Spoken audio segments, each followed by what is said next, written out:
Hi guys! Ngayon ay ipapakita ko sa inyo yung aking mga na-harvest na kamatis. Ayan.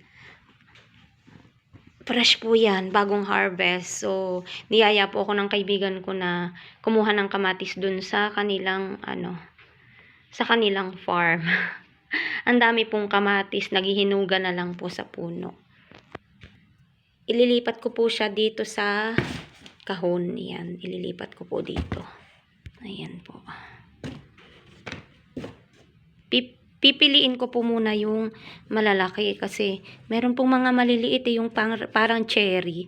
Yung cherry, ito po yung mga ganito lang oh. Ayan, yung pang salad. Ito malaki. Ay, sorry, tas lagay ko dyan. Ayan. Ayan. Kasi ang dami pong maliliit. Ang cute nga po yung maliliit. Yung mga pang cherry. Ayan, ganyan po. Ayan o. Ayan. Dami. Nakakatuwa ka mo. Ayan o.